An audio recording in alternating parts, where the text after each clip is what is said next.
This is the conclusion to our two-part emergency render, tear down, and build series, I guess. This machine, our main render machine, in the first part, the last video, had huge issues with the pump. It was hitting like 100 degrees Celsius or thereabouts.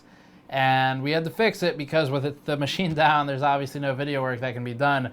So before getting to the conclusion with all the temperature results, overclocking results, all that stuff, this content is brought to you by Thermaltake and their Core P1 TG chassis, which is a mini ITX form factor case that's wall mountable and about the size of a test bench. And also, just a fun note, I've met several people who think that Thermaltake is pronounced Thermaltaki, so there's always that.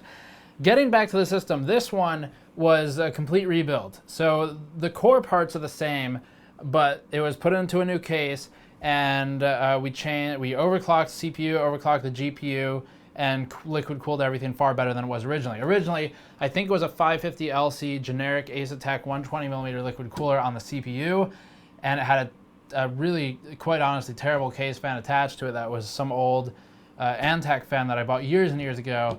But we threw it on there because it worked, and obviously did not work for very long, because I think what happened is the fan failed, or it failed to turn on when restoring from an S3 or S4 sleep state, and that meant that the liquid ended up running basically at its max possible temperature because there was no cooling apparatus on the radiator. So we end up with a CPU that was something like 90 to 100 C, and the liquid can't be cooled. When the liquid in these Asetek coolers, and most liquid coolers, is over 60 or 65 Celsius, which is about the max spec, you start having some serious permeation issues and plenty of other bad things that happen. And by the way, I'm going to be tearing down that liquid cooler and maybe even weighing it or something to see if there's any measurable loss of liquid. That'd be kind of cool.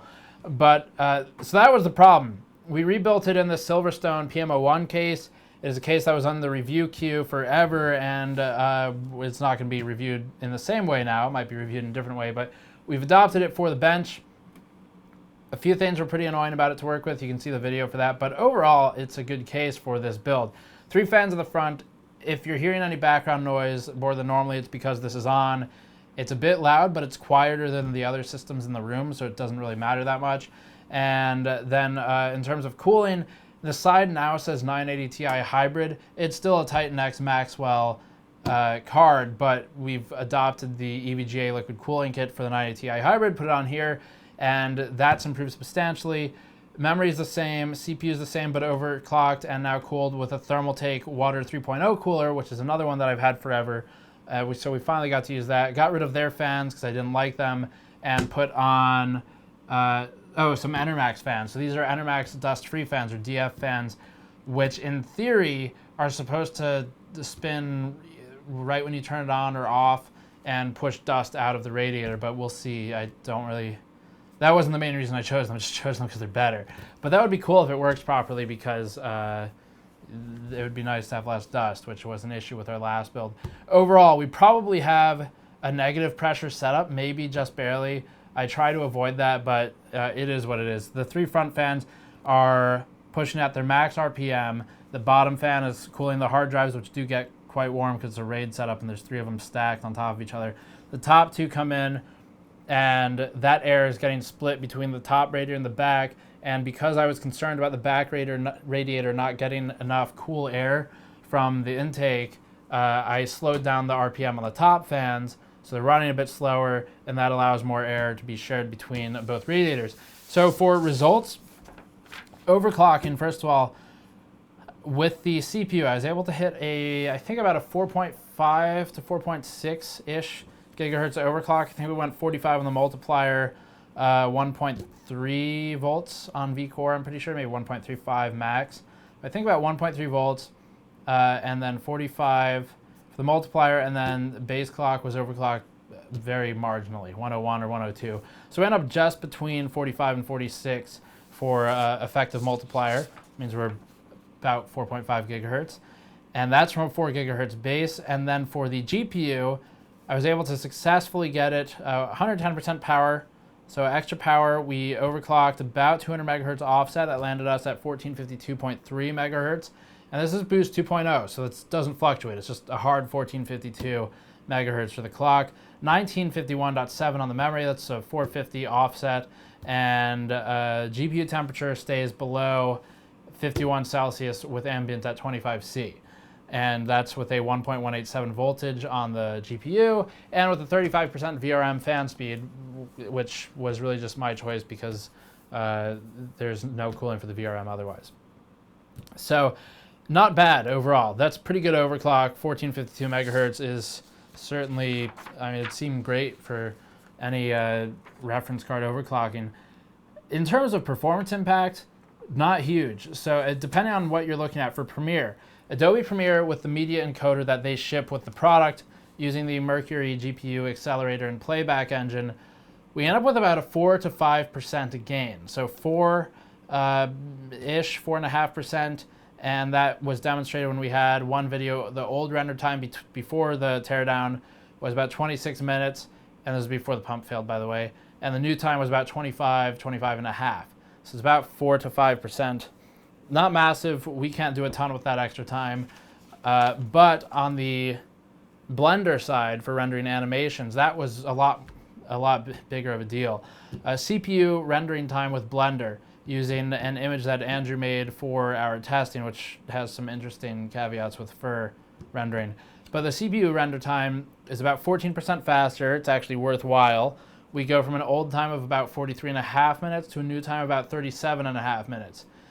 So that is significant. That's 5 to 6 minutes reduced on a render like that. So the GPU render time, not as big of a change, but we still were 7% faster. So we went from about 20 minutes, 39 seconds to 19 minutes, 6 seconds for the new time. And it doesn't necessarily sound that impressive if you don't render a whole lot, but that's for one frame. So just to put that into perspective, if we render a 30-second animation at 30 FPS, so 30 frames per second, 30 seconds, it's 900 frames. We're rendering that, let's assume that each frame takes about 15 minutes. That's not unreasonable. Each frame takes 15 minutes on the GPU to render, then we're looking at something like 225 hours to render the entire 30-second animation, and that's non-stop rendering for a couple weeks, basically. And we've done that before, by the way. So that's not an unrealistic use case. With the new changes, we would be at about 16 hours shorter render time on the GPU alone, and we'll often render frames at the sort of high side frames on the GPU, low side frames on the CPU, and meet in the middle because they're each leveraged independently at 100% load, so it seems to work better that way. So we would reduce our render time substantially for animations. For videos, not quite as much, but I guess every minute is not a bad thing to have if you're working on some kind of breaking news, but we don't do that too often. Temperatures overall, the GPU is now always under 51C. It was previously hitting 77C during Premiere renders. That's with an ambient of 25, and 81 to 83 Celsius, which is its kind of max temperature where it starts to hit the clock a bit and down clock. It was hitting that during the worst case scenario renders when the CPU and the GPU were both hot, creating a high ambient temperature inside the case. Tended to idle around 65C because of that high ambient temperature, thanks to the bad cooling solution on the CPU. And now we're looking at 41C during Premiere, 51C in a worst case scenarios, tends to idle at 32C with an ambient of 25. Not bad. CPU was at 90 Celsius. This is when the pump was working, and it was 100 when it wasn't working. But it was at 90 Celsius roughly when under render workloads at 4 gigahertz, and now we're at 4.5 gigahertz with a 66 Celsius temperature, and that's with these 3 fans at a lower sort of mid-range RPM to reduce the amount of air that's stolen away from the GPU and also to reduce noise. Although that's not that reduced, I guess, because it's still a loud system overall with 7 total case fans. So that is the build. I think that pretty much covers it. It was a fun project to do. Always sucks to do on sort of an emergency timeline because we need the machine to do work, but it came out well overall. We're still running the 4960X and still running the Asus Rampage 4 motherboard because those are great for Premiere, better than some of the newer stuff in the X99 series. So thank you for watching. Patreon link in the post-roll video if you want to help us out as always, and then links in the description below. You can find a link to our sponsor there, the Core P1 TG. Subscribe for more. I'll see you all next time.